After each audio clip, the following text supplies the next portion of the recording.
Everyone, it's Ashley, and this is my 26-week pregnancy update. Not tons of stuff to report this week. Pretty much feeling the same. Just tired. Always. With my son, I worked, and I feel like I wasn't as tired as I am with this child, which is weird. I was at least 30 pounds heavier when I'm trying to think from now, between this time and when I delivered him, I'm at least 25-30 pounds heavier. So I feel like I should feel better and less tired. But we had like a church dinner this past weekend, and I always volunteer to waitress, and it's never been a problem. This year I was just so tired. I did do a lot, but usually we stay all the way till the end, and my husband helps like put chairs away and stuff like that. And I was just like, I have to go home. I'm so tired. So it's kind of annoying, really. I would rather just not be so physically tired. Any other symptoms are not really. Cravings are not a ton. I've really been craving mocha. Now, I'm from New England and we call them fraps, but I'm assuming some people would call them like a milkshake because it's just a milk, a syrup, and ice cream. So that, I crave a lot of things I can't have because of proximity to where they are. I miss a really nice lobster roll from a restaurant. You know, it's all restaurants I grew up with, kind of. The nachos at a restaurant I grew up with. A vegetarian calzone, which I think is more about the cheese than anything, because it was just loaded with cheese. I can't tell you what my weight is. I don't know. My doctor's scale, I was actually looking at the paper. They give you like honestly like a packet every time you leave, of like what you did, like a summary of your appointment. It's like a stapled packet. It's weird. I generally don't look at it, but I was looking at it the other day, and it says like pre-pregnancy weight,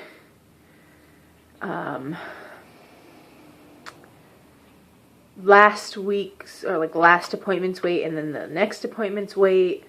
I had it so that I had only gained 11 pounds at 23 weeks. I was 24 weeks. I think I was 24 weeks. Almost 24 weeks. So that was great. So I'm not going to really know based on their scale what I weigh as to weight gain until I go back there again, and I don't go back there until May 12th. I do have tomorrow the glucose test, which I feel like with my son was a 1-hour test.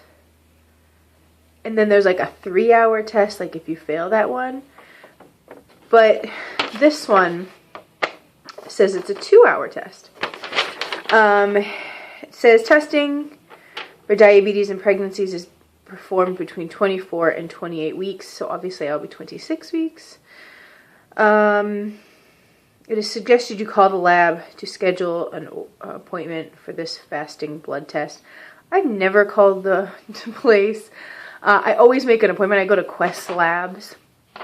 You can walk in there, but if you walk in, you're obviously behind all the people that have appointments. So I always make an appointment. It says eat a normal diet the day before the test. You must fast at least 6 to 8 hours the night before the test. My appointment is at 8:30 a.m. And I generally don't eat anything past the late, considering we eat dinner quite late. We eat dinner like between 7 and 7:30. Usually between 6:30 and 7:30. Depends on what I'm making and how labor intensive it is. I'll sometimes get an early start on it. But we eat late. So if I have like some type of dessert, which I generally wait, I'll have my dinner. And if I have any type of dessert, it will be like half an hour at least to an hour later.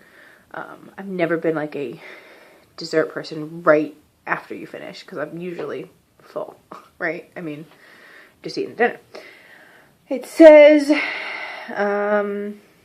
just talking about fasting, you have to drink this glucose solution within 10 minutes. I feel like with my son, everybody was like, it tasted really, really gross, and so you should just chug it. And that's probably what I did, but I don't remember it tasting all that gross. Sorry. I honestly have very little recollection of taking this test with my son. I know where I went, and I know I did it, but I can't remember like a flavor or anything. You will then have your drug on at 1 hour and then at 2 hours. You should remain seated. Sorry, I should look up, right? Should remain seated and not chew gum, smoke, shocker, or drink anything. I wonder if they'll let you have water. Because 2 hours is a long time to go without any water. Anything until the test is completed. The timing of this test is essential in order to ensure accuracy. So, I'm doing that tomorrow. The only reason I'm not really looking forward to it is because if you followed me and you know, excuse me, I have a lap band, and I tend not to drink things too fast, especially if they taste gross. I would like to drink it fast, but I don't know if it's just going to come back up or whatnot. Speaking of which, I was at my last appointment, and my midwife, the midwife I was seeing that day, asked me if I had gone to see my lap band surgeon, and I have not. I have not seen him in a long time, purely because I don't need a fill or an unfill at this point. I'm assuming I will go and see them at some point. I haven't decided. Maybe when we get back from our trip in June, I'll feel the need. Last time we flew somewhere, yeah, that was the last time. It was about almost a year and a half ago, and I was so tight. My band was so tight that I could hardly eat anything. We were in Florida for 2 weeks, and it was really rough. We were walking around Disney all day. I was hardly be able to eat any solid food at all. I remember at one point I was talking to my mom, and I was eating like puffy Cheetos, like the Cheeto Puffs. And I said to her, I don't care. This is the only calories that I'm consuming right now. I can't eat anything of any substance that's gonna stay down. It was so annoying. I'm really hoping that this type of thing does not happen on our trip in June. If it does, I'm going to have to buy some protein shakes or something. Honestly, I don't think they'll have a doctor on the island that would be able to help me. I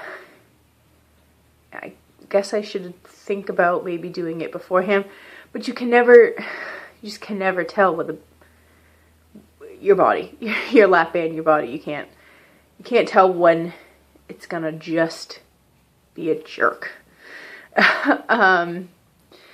So that's it. I actually have a couple of things that I've bought the baby. The baby, speaking of which, moves a ton. The other day my husband took my son to swimming lessons, then they went to the library, so I was home for a few hours by myself, and I was sat on the couch because I was watching the Bruce Jenner interview. So it was like 2 hours long, but obviously I had DVR'd it, so it wasn't in the end 2 hours.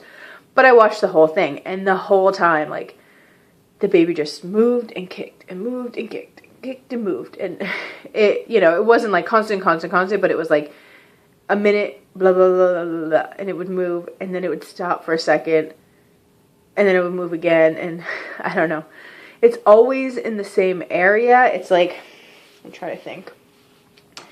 It's like about an inch above my belly button and like 3 inches over to my left. Yeah, I do that. Does anybody else do that? Can never remember. To my left, I always feel the baby kicking. I don't know. I honestly don't know if it's kicking. I don't know if it's headbutting me. I don't know if it's punching me there. That's where I feel it moving. When I'm sitting down. When I'm laying down, it's more on either side. So I'm assuming the baby's still kind of just like this way. Okay, so I'm 26 weeks. I have just gotten the courage to buy kind of more intimate baby things. A while back I did buy a secondhand pack and play with a bassinet and changing table. It was honestly like new, and it was like $20. It was crazy cheap and really nice. But right now we're not going to buy a crib until after we know what it is and have a room for it and all that. So the pack and play will do fine for the first little while. We also have a bassinet from my son. I was trying to think. Oh, I also bought a new carrier for when the baby's smaller. I have a Moby wrap from my son. I didn't like it as much. We made kind of our own ones also because this is so awful. I was just honestly too big for the Moby wrap. I know it seems crazy. There's so much material, but I was that big and I couldn't wrap it comfortably because it had hardly any slack at the end.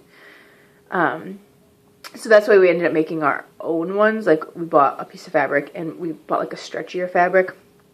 I still didn't love it. But what are you going to do? I think this time I'm going to try the Moby wrap again. Because I do want to love it. But I did buy an Ergo. Yeah. And then I also, this week, I bought, this is like the first time I've been able to go into a store, and I've looked at clothes before, and it's really hard to find unisex clothing. So every time I find something, I just don't like it that much. But it's also like, I just couldn't do it. I couldn't get myself to buy something in the fear that I was jinxing myself. I know that sounds really stupid, but I just couldn't do it. So I finally was able to buy something, and I bought, stop washing them out. I bought these little booties. They are size 0 to 3 months, but they also have another snap, so they get a little bit bigger. I got these on clearance at Gymboree. And then the second thing I bought, and I had these with my son, and we have a whole picture frame of him every month, and I always did it on the day. I was neurotic about it being on the day he turned that month. I got them after he was born, so they were like blue and green because I knew it was a boy, obviously. But these ones are really cute. They're like chalkboard. So yeah, I'm pretty excited. And yeah, that's about it. As far as like, am I going to have a baby shower? I'm probably not going to.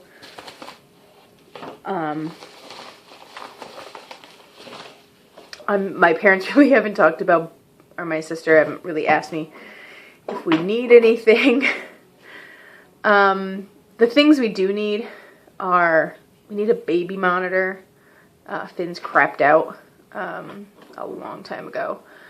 Like, actually, the video was working, but the sound wasn't working. And let's see. That's pretty much it. We just really need a monitor. And we can buy that ourselves. We can research which one we want. I do have a registry, like, for my family, if they did want to buy us something. But it's just for us, really, to get the completion coupon and be able to purchase the stuff that we have on a registry for a little bit less money. It's like a 20% off coupon, I feel like. And if for some reason we were able to go up to New Hampshire in July before the baby's born, we could get it tax-free. That's one thing I loved about growing up in New Hampshire. I miss tax-free goods. Okay, I think that's it. I will see you next week for another gender prediction video. Bye.